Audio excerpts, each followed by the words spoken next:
शेवगावमध्ये लेखिका अर्चना डावखर लिखित सुरवंट या कादंबरीचे प्रकाशन मराठी साहित्य संमेलनाचे अध्यक्ष डॉक्टर श्रीपाल सबनीस यांच्या हस्ते झालं। या प्रकाशन कार्यक्रमास विविध मान्यवर साहित्यिक तसंच वाचक उपस्थित होते। शेवगावमध्ये नवोदित लेखिका अर्चना डावखर शिंदे यांनी लिहिलेल्या सुरवंट या कादंबरीचे प्रकाशन अखिल भारतीय मराठी साहित्य संमेलनाचे अध्यक्ष डॉक्टर श्रीपाल सबनीस यांच्या हस्ते झालं। यावेळी शेवगावच्या नगराध्यक्षा विद्या लांडे, पंचायत समितीच्या सभापती मंगल काटे, जिल्हा परिषद सदस्य हर्षदा काकडे, डॉक्टर मेधा कांबळे, शिवाजीराव चाळक, प्राध्यापक डॉक्टर बाबूराव उपाध्ये, माजी प्राचार्य शिवाजीराव देवडे, बापूसाहेब भोसले, दिनेश लव्हाट, साहित्यिक डॉक्टर शंकरराव चव्हाण, एकनाथ रावळ, बाबासाहेब फलके, नगरसेवक वजीर पठाण, आधाट माधव काटे, प्रकाशिका रुपाली अवचरे, सरपंच प्रीती अंधारे, राम अंधारे, महेंद्र गायकवाड, बाबासाहेब पवार, पोपट पटारे, शिल्पा परुळेकर, संजय पाटील, विठ्ठल जाधव यांची प्रमुख उपस्थिती होती। सबनीस यांनी अर्चना डावखर यांची कादंबरी 21व्या शतकातील स्त्रीवादी कादंबरी ठरेल अशा शब्दात सुरवंटचे कौतुक केलं। प्रश्न प्रकृती आणि संस्कृतीच्या संघर्षाचा आहे।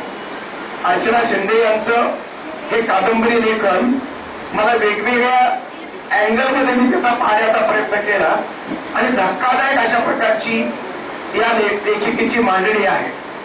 आणि मला तर आश्चर्य वाटलं की आपण मला किंवा काय अध्यक्ष संमेलनाचे अध्यक्ष इथपर्यंत खेळण्यात आले, याच्यापेक्षाही अगदी झोपडपट्टीत नाही गेलो।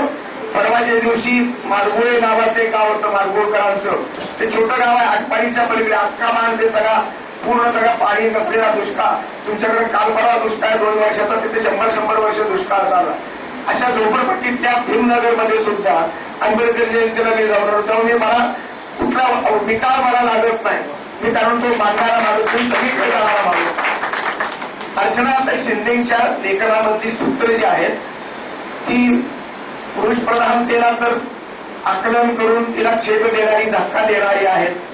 त्याचबरोबर जी काही संस्कृती म्हणून आपल्याकडे आहे, जी मराठी संस्कृती, भारतीय संस्कृती आहे, हिंदू संस्कृती आहे, मुस्लिम संस्कृती, धर्माची संस्कृती, विशिष्ट अशा जातीची संस्कृती, संस्कृती हा शब्द किती पातळ होऊ शकतो, किती दादा देऊ शकतो, या बाबतीतलं प्रकृती आणि संस्कृतीच्या संदर्भातला एक संघर्ष पूर्ण कादंबरीमध्ये तुम्हाला दिसतोय। यावेळी कवी चाळक, टायगर फोर्सचे प्राध्यापक किसन चव्हाण, कवी कैलास दौंड, लेखिका डॉक्टर अर्चना डावखर शिंदे, शिवाजीराव देवडे, बाबूराव उपाध्ये यांची भाषणं झाली।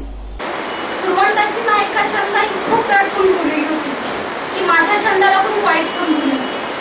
जेव्हा ती मला म्हणाले आता तू जे लिहायचं असेल तू मन मोकळेपणाने लिही, आतमध्ये तू गुदमरून राहू नको, तेव्हा मी चंदाचे रेशमी धागे सैल केले आणि तेव्हा माझी कादंबरी खूप सुंदर पुढे लिहावीशी मला वाटली। आणि त्यानंतर मी साधारण 1 महिन्यातच पूर्ण केली। मी त्यांचा 1 जूनला वाढदिवस असल्यामुळं खास कच्चं लिखाण मी त्यांना 1 जूनला दिलं होतं।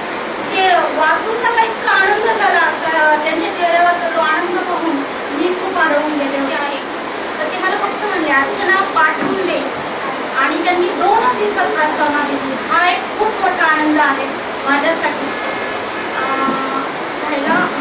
तसं पाहिलं तर सुरवंट लिखाणाचा उद्देश माझा भोवतीभोवतीचा जो परिसर आहे, जे वास्तव्य वातावरण आहे आणि जे मी सोचलं आहे किंवा जे मी पाहिलं आहे इतर वातावरणातलं, ते पाडण्याचा प्रयत्न प्रामाणिक केलेला आहे।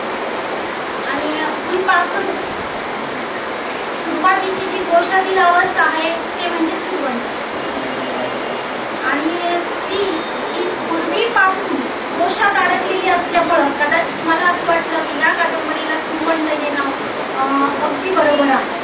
कार्यक्रमास राज्यातील नवोदित कवी, साहित्यिक, लेखक, वाचक उपस्थित होते। सूत्रसंचालन प्राध्यापक राजेंद्र मराठे, संदीप काळे यांनी केलं। प्रवीण भराट यांनी आभार मानले। प्रतिनिधी Sandeep Dehadrai, bureau report news desk, Mahanagar news, Shevgaon.